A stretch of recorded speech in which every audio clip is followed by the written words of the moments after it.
Baiklah, di sini saya akan menjelaskan sebuah kasus pelanggaran kode etik psikologi di mana kasusnya adalah seorang psikolog yang membuka praktik psikologi di rumahnya dengan memasang sebuah plang. Ia melakukan beberapa praktik antara lain mendiagnosis, memberikan konseling dan psikoterapi terhadap kliennya. Namun ketika beliau memberikan hasil diagnosis, ia justru menggunakan istilah-istilah psikologi yang tidak mudah dimengerti oleh kliennya, sehingga antara psikolog tersebut dan kliennya sering terjadi salah paham. Hal lain yang sering terjadi saat ia memberikan prognosis kepada klien adalah seperti menganalisis gangguan saraf yang seharusnya tidak dilakukan oleh seorang psikolog, melainkan dilakukan oleh seorang dokter. Ia juga sering menceritakan masalah yang dialami oleh klien yang satu kepada klien yang lainnya dengan menyebutkan nama klien tersebut saat memberikan konseling. Di lain waktu ada sebuah perusahaan yang ingin mencari karyawan baru, sehingga pimpinan perusahaan tersebut meminta jasa layanan dari psikolog S tersebut untuk memberikan psikotes terhadap calon karyawan.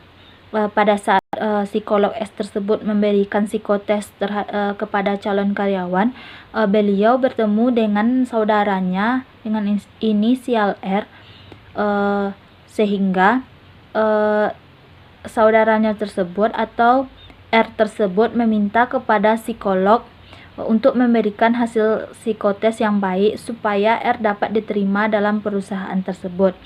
Karena psikolog S tersebut merasa tidak enak hati terhadap R, maka beliau memberikan hasil psikotes yang memenuhi standar seleksi penerimaan calon karyawan pada perusahaan itu, sehingga R tersebut kemudian diterima dan dalam perusahaan tersebut dan menduduki staf tertinggi. Karena lama-kelamaan perusahaan tersebut ternyata sering kecewa terhadap kinerja dari R, hingga akhirnya pimpinan perusahaan tersebut menyelidiki cara pemberian jasa psikolog S tersebut.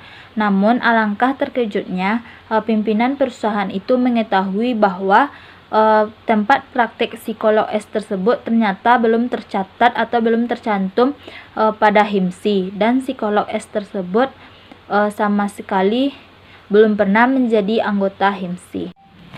Jadi analisa atau analisis dari kasus psikolog S tersebut yang pertama yaitu pada pasal 4 ayat 3 yang tentang pelanggaran kode etik psikologi, di mana kasus tersebut masuk kepada pelanggaran berat, di mana pelanggaran berat itu adalah tindakan yang dilakukan oleh psikolog dan ilmuwan psikologi yang secara sengaja memanipulasi tujuan, proses maupun hasil yang mengakibatkan kerugian bagi salah satu di bawah ini. Yang pertama, ilmu psikologi; yang kedua, profesi psikologi; ketiga, pengguna jasa layanan psikologi; keempat, individu yang menjalani pemeriksaan psikologi; dan pihak-pihak yang terkait dan masyarakat umumnya.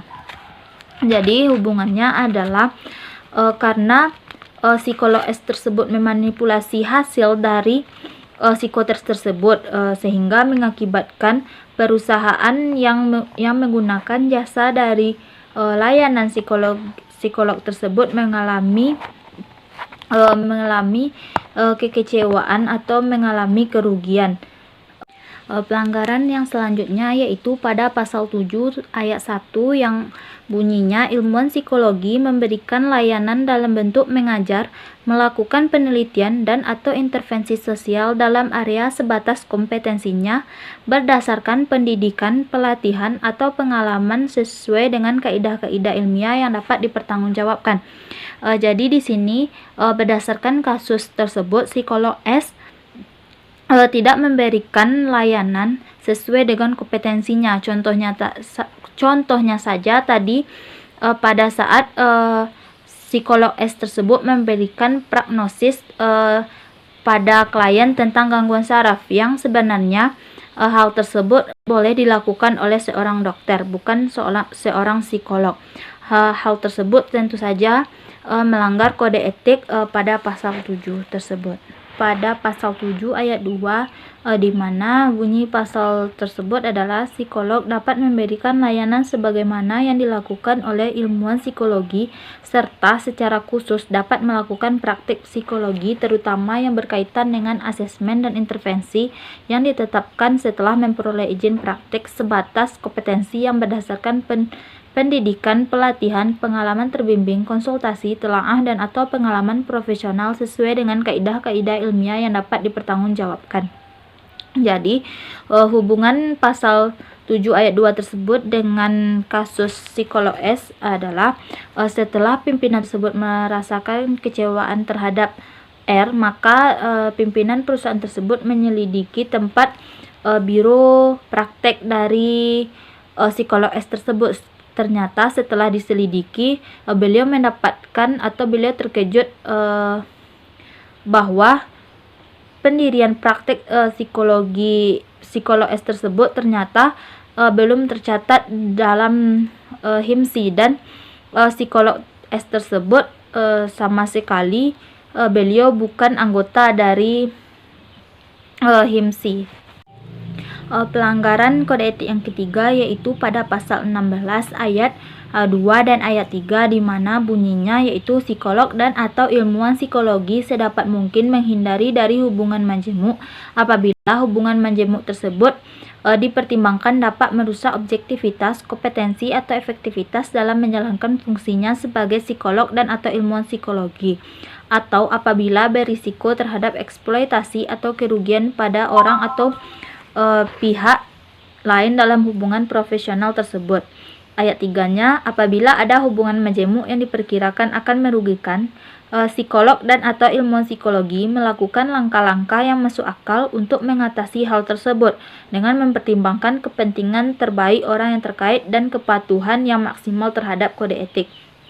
Jadi hubungan dengan kasus tersebut adalah setelah psikolog S tersebut mengetahui kalau ternyata pada pemberian psikotes tersebut ada saudaranya dengan inisial R tersebut, tetapi psikolog S tersebut tidak mengambil langkah-langkah yang tepat untuk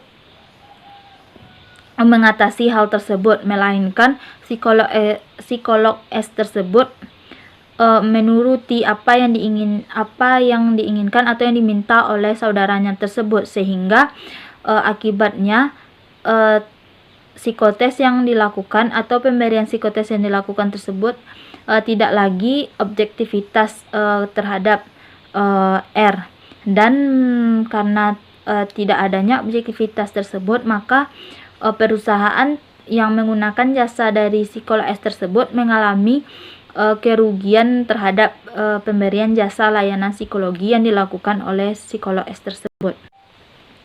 Selanjutnya yaitu pada pasal 20 tentang informed consent yang bunyinya jaminan kerahasiaan selama proses tersebut. Jadi di sini psikolog S tersebut tidak menjaga rahasia dari klien tersebut.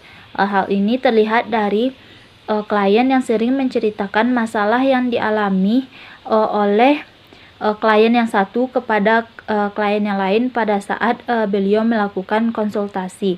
Hal ini sebenarnya tidak boleh dilakukan oleh seorang psikolog karena hal tersebut melanggar kode etik tentang informed consent.